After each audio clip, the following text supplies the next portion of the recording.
Hi welcome back to my YouTube channel. ഞാനിന്ന് ചിക്കനും കായും കൂടി റോസ്റ്റ് ചെയ്യേണ്ടതാണ് കാണിക്കുന്നത്. വളരെ എളുപ്പത്തിൽ നല്ല ടേസ്റ്റിൽ ഉണ്ടാക്കിയെടുക്കാം. നമുക്ക് വീഡിയോയിലേക്ക് പോകാം. വീഡിയോ നിങ്ങൾക്ക് ഇഷ്ടപ്പെട്ടാൽ ലൈക്ക് ചെയ്തതിനൊന്ന് സപ്പോർട്ട് ചെയ്തോളൂ കേട്ടോ.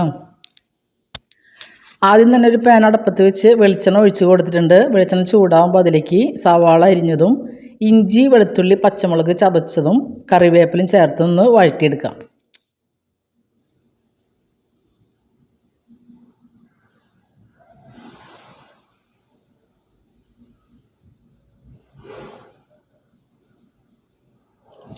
ഉള്ളിയൊക്കെ നന്നായിട്ട് വാടി വരുമ്പോൾ ഇതിലേക്ക് മസാലകൾ ചേർത്ത് കൊടുക്കാം.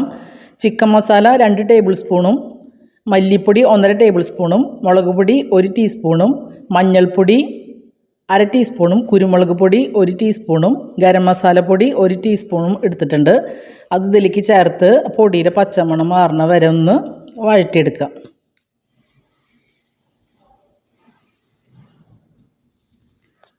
പൊടിയുടെ പച്ചമണം മാറണ വരെ ഒന്ന് വഴറ്റിയെടുത്തു. അതിലേക്ക് തക്കാളി അരിഞ്ഞതും ചേർത്ത് തക്കാളി ഒന്ന് വെന്ത് വഴണ്ട് വരണ വരെ ഒന്ന് വെയിറ്റ് ചെയ്യാം.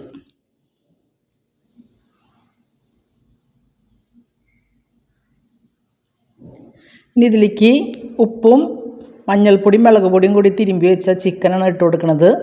അത് ചേർത്ത് നന്നായിട്ടൊന്ന് മിക്സ് ചെയ്ത് ഒരു 5 മിനിറ്റ് നേരം ഇളക്കി കൊടുക്കുക. അതിനുശേഷം കായാണ് ഇട്ട് കൊടുക്കുന്നത്.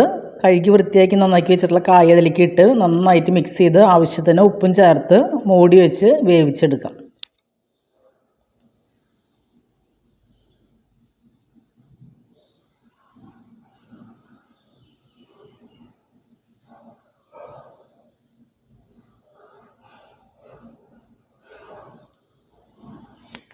കായും ചിക്കനൊക്കെ നന്നായിട്ട് വെന്ത് വന്നിട്ടുണ്ട്. ചിക്കനും കായും വെച്ചത് റെഡി ആയിട്ടുണ്ട്. അടിപൊളി ടേസ്റ്റാണ്. എല്ലാവരും ട്രൈ ചെയ്ത് നോക്കുക. വീഡിയോ നിങ്ങൾക്ക് ഇഷ്ടപ്പെടുകയാണെങ്കിൽ ഒന്ന് ലൈക്ക് ചെയ്തോളൂ കേട്ടോ. നിങ്ങളുടെ ഫ്രണ്ട്സിനൊക്കെ ഒന്ന് ഷെയർ ചെയ്ത് കൊടുത്തോളൂ. സബ്സ്ക്രൈബ് ചെയ്യാതെ ചാനൽ കാണുന്നവരുണ്ടെങ്കിൽ പ്ലീസ് ഒന്ന് സബ്സ്ക്രൈബ് ചെയ്യണേ.